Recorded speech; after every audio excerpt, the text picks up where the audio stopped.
ये मुस्लिम कोटा क्या होता है भाई तारिक लारी जी? ये तो मुझे समझ में नहीं आया।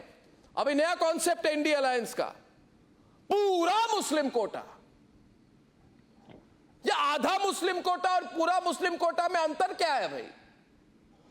क्या पूरा मुस्लिम कोटा की बात करके इंडिया अलायंस को लग रही है पूरी मुस्लिम वोट मिल जाएगी? तारिक लारी, I'd like you to open the debate. देखिए, लालू जी ने जो कहा उसको उन्होंने कंडम खुद भी कर दिया, उन्होंने अपनी बात को विड्रॉ भी किया। दूसरा डिबेट हो रही है तो डिबेट में पूरी बात आपको बता दूं। देखिए, ये मुस्लिम कोटा जो आप कह रहे हैं ये पूरे हिंदुस्तान में ऑलरेडी चल रहा है, भारत में ऑलरेडी चल रहा है, इंडिया में चल रहा है। यहां तक कि उत्तर प्रदेश में भी चल रहा है, मध्य प्रदेश में भी चल रहा है, राजस्थान में भी चल रहा है, गुजरात में भी चल रहा है। जो प्रधानमंत्री जी कहते हुए शर्म आ रही है उनको, प्रधानमंत्री मोदी जी जो कहते हैं कि सब कोटा छीनकर और इन लोग को दे दिया जाएगा और मैं नहीं होने दूंगा, तो ऐसा कुछ नहीं हो रहा है। वो हिंदू मुस्लिम करने के मूड में है। जो उनको समझ में आ गया कि इलेक्शन में हमारे वोट लूज हो रहे हैं तो हम हिंदू मुस्लिम करके राम मंदिर और मस्जिद और गुरुद्वारा और चर्च और मजार करके ही हम वोट पा सकते हैं, तो वो करने की कोशिश कर रहे हैं। कोई भी ऐसी कहानी नहीं है। पूरा मुस्लिम कोटा क्या होता है? Come to the point. Already चल रहा है कोटा, ऑलरेडी कोटा चल रहा। मैं तो उसमें एक चीज ऐड करता हूं कि कायदे से 6% वालों को 6% कोटा देकर खत्म कर दीजिए, बाकी ओपन कर दीजिए। जो 6% वाले हैं वो 6% में ही रहेंगे, बाकी ये सब हम लोग देख लेंगे। ओबीसी, एससी, एसटी और ये डेंजरस पॉलिटिक्स है तारिक लारी, मैं इसका खंडन कर, यू कैन नॉट, नो, आप ये नहीं, आप मैंने एक्सपेक्ट नहीं की थी। I'll go to Sanju Verma because I'm moving a fast debate format nowadays. I did not expect. I really am so upset, so disappointed, viewers. They all want to do. What you did not expect? I did not expect that an educated person will demand a Muslim quota more than 75 years after independence. That is what I did not expect. Sanju Verma is responding on the debate. I refuse to debate if this is going Mr. Lari, here Sanju. I did not heckle this man. Here Sanju, let's have a good debate. Let's have a solid debate, a good debate. Ji. Thank you, Arnab. Arnab, first and foremost, it's great to be on this new format. Thank you. I'm sure it's going to work big time for you. And many congratulations on that excellent interview on the chopper with Amit Shah. Oh, thank you. No, yes. There was another interview which was recorded at midnight. Maybe you missed that one. Yes.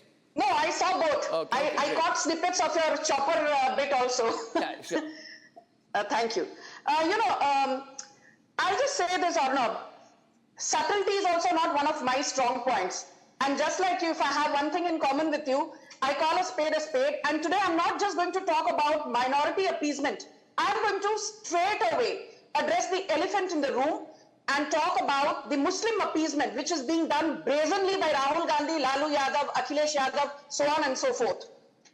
Which is the party which brought in Muslims under the backward class category way back in 1994 in Karnataka, when he was the chief minister? It is Veerappa Moily of the Congress. In 2005, the Congress was in power in the center and also in power in Andhra Pradesh. Rajashekar Reddy of the Congress was the chief minister. And it was then that in Andhra Pradesh, quota within quota was given to the Muslim community. Third example, in 2007, it was the Congress allied DMK. DMK's then Karunanidhi was the chief minister of Tamil Nadu and center mein bhi Congress ki sarkar thi. And in 2007, the Congress brought quota within quota for the Muslims in Tamil Nadu.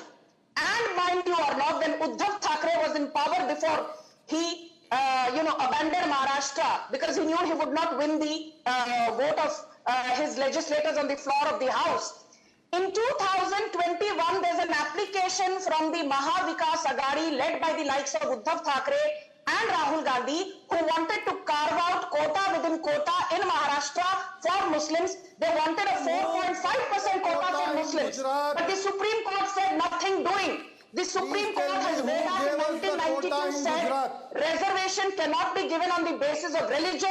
The Supreme Court has said that in 1992, 2011, 2013 and 2021. So by promising reservation to Muslims on the basis of religion, is the Congress undermining the credibility of the Supreme Court? This is not fair. If you want this noise, I am not going to do it. Let this man speak.